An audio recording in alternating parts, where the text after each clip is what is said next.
بسم اللہ الرحمن الرحیم۔ جنت میں محل بنانے والے اعمال۔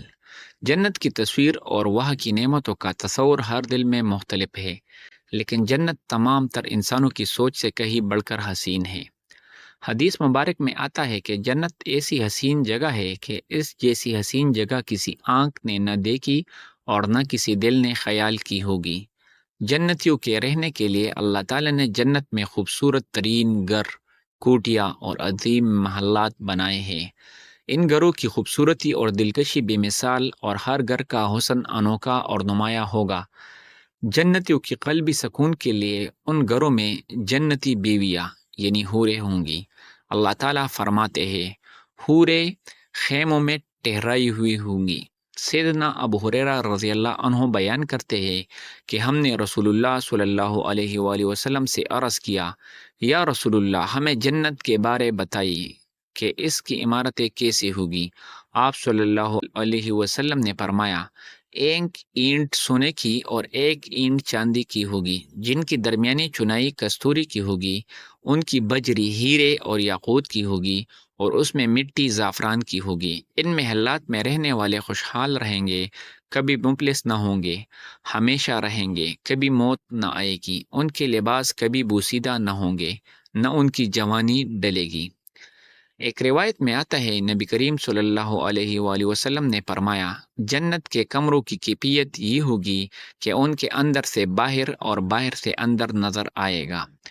نبی کریم صلی اللہ علیہ وآلہ وسلم نے جنت میں جنتیوں کی رہائشوں کا تذکرہ کرتے ہوئے فرمایا، مومن کو جنت میں موتی کا ایک خول دار خیمہ ملے گا جس کی لمبائی 30 میل ہوگی۔ اس میں اس کی بیویاں بھی ہوگی۔ وہ سب کے پاس باری باری جائے گا، لیکن وہ ایک دوسرے کو دیکھ نہیں سکیں گے۔ ایک حدیث میں ہے کہ جنتیوں کے خیموں کی لمبائی 60 ہاتھ تک ہوگی۔ آئیے اس اعمال اپنائیے جن کی بدولت اللہ تعالی ہم پر راضی ہو جائے اور ہمیں جنتوں میں گھر عطا فرمائے۔ بازار میں اللہ کی توحید کا اقرار کرنا۔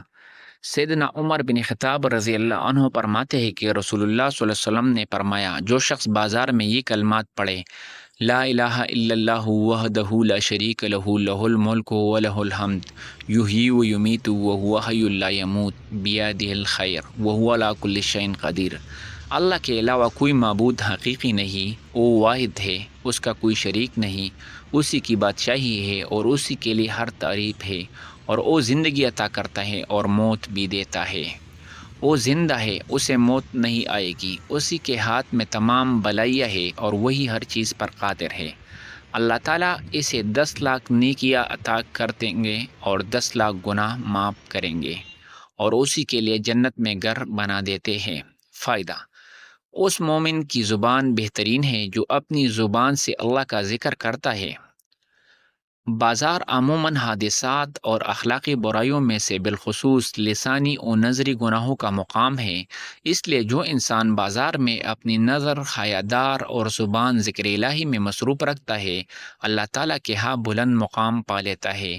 جانی و مالی نقصانات کے حادثات دیکھ کر عبرت حاصل کرنا اور اپاہج افراد کو دیکھ کر اپنی صحت و سلامتی پر اللہ کا شکر ادا کرنا مومن کے اعلیٰ ایمان کی علامت ہے۔ اللہ تعالی ہم سب مسلمان کو مومنین بنائے۔